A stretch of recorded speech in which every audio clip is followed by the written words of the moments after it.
Hello, so today I'm going to talk to you about my PowerPoint over assessment special education services for English learners and assuring that they have fair and effective evaluation.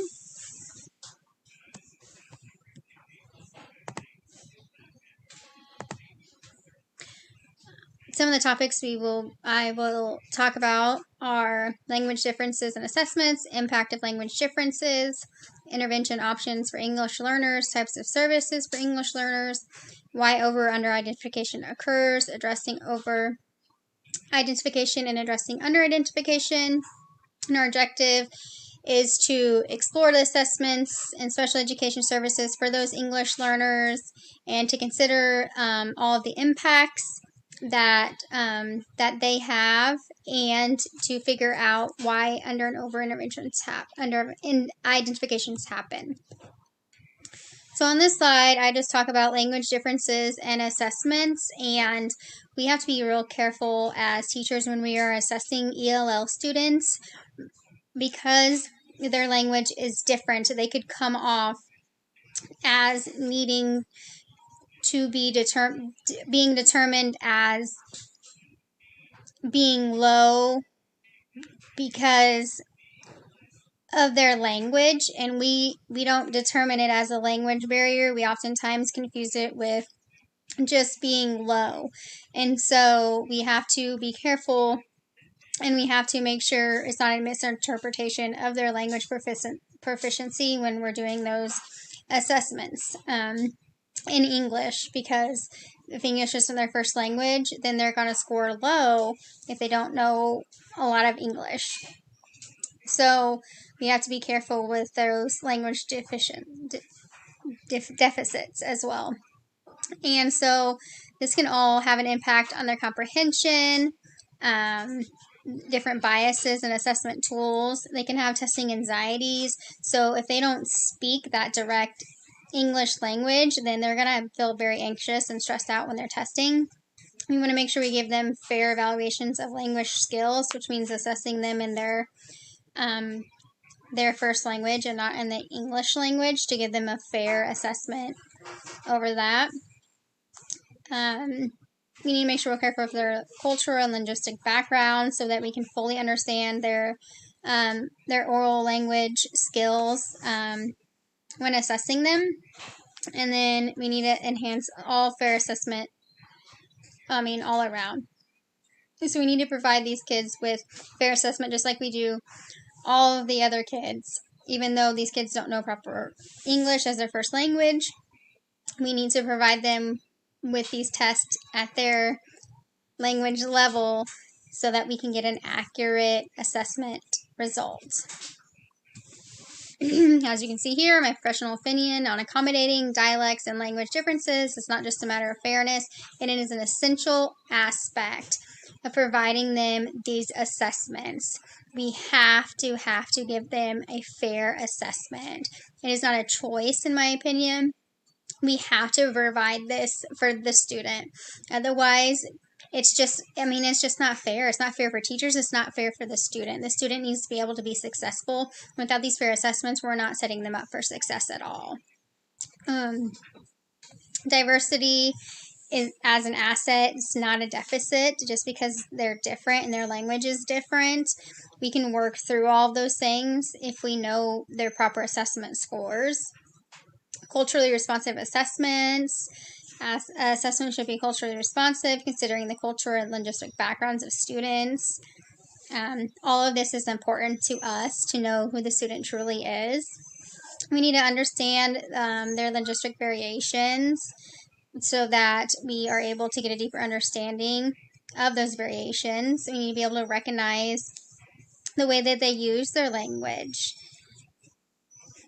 And we need to just appreciate their differences as well, make them feel wanted.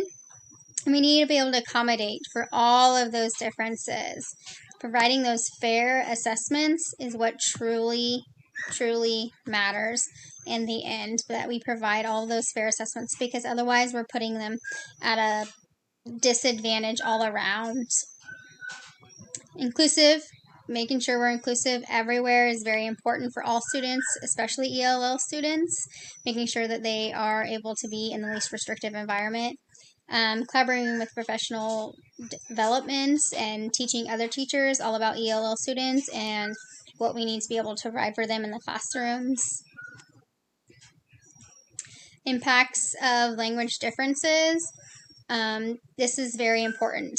So, dialect differences, their language skills are gonna vary. I mean, they speak in a completely different language than we do. Their pronunciation, their vocabulary, their grammar.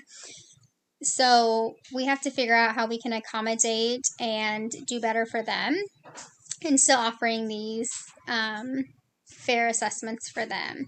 So even though they're speaking and pronouncing all these words differently, we have to be able to understand their true language and dialect background to give that fair assessment.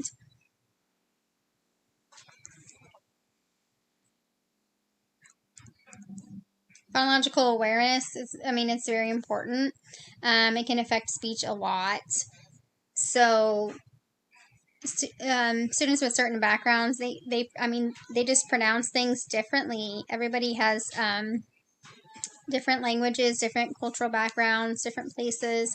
They can say their vowels different, pronounce their words differently, and so teaching them a whole new language in that and expecting them to come in and just do that, it's very different. Some students may be proficient in their home language but may not have the academic vocabulary or disclosure skills necessary for standardized assessment. So that's where we have to come in and we have to figure out how can we be fair when we're assessing these students. This is just continued impact of language differences. We need to make sure we're always being fair, giving accurate evaluations. Motivation is key for these students because they're going to be anxious learning a completely new language when they're so used to their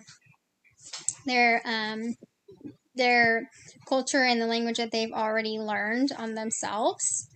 And it's very important that we know that laws and regulations require assessments to be unbiased and fair and equal for every student, each student, including ELL students.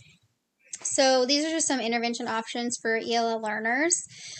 So we offer pull-out in schools for ESL, push-in for them, bilingual educational programs so that they're still able to have their native language plus learning English as a dual, sheltered instruction, ELD programs, language assessments and proficiency testing. We offer tutoring in small groups, and there's even home language groups. Collaborative teaching, so where teachers can all get together and just be able to focus on them. There's even some visual supports that you could use for students who are really struggling. Some of the teachers in my school, they have a board at the classroom like the screen, and they have everything that he is saying is shown up in Spanish as well, but you could do that for any language. So, and then just offering that ELL class as one of their electives or as an IEP support class as well. This is just continued intervention options for English learners. And this is some of the resources and programs. Color-In is a bilingual site that has different resources for educators. EL Elevation offers a Cambridgian English language development platform. This is just, like a bunch of different resources that the students and the teacher can use. So if you ever wanted to look back on these, and I also like how on most devices now you can transcribe, that's not the word I'm looking for, but You can have them say something if you really aren't able to communicate with that person. I mean, there are ways that you are able to still communicate, and then lots of resources online that help you figure out ways to teach that ELL learner. So these are just different types of services for English learners. Obviously, we have those programs in our schools today. ESL, which is English as a Second Language program. We have those in my school. We have them for all different languages. We have Spanish, we have German, we have Chinese, there's a bunch of them. There's a very big importance of individualization, though. Each program is different. Each child is different. Bilingual educational programs, like we spoke about earlier, and then language support programs.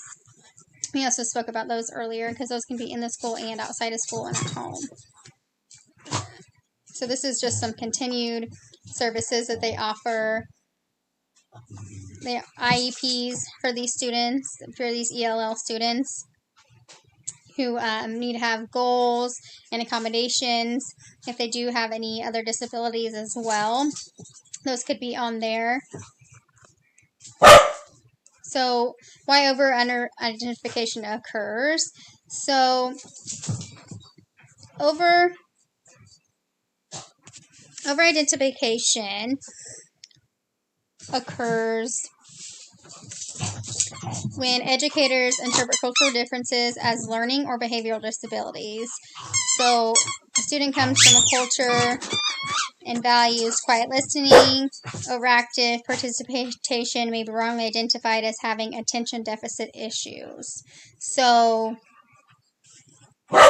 that's how over-identification happens. And then under-identification is kind of a bias, a cultural bias, and you may get to under-identification when educators attribute challenges from ELL learners to cultural differences rather than recognizing genuine learning or language disabilities. So it can result in delayed or missed interventions.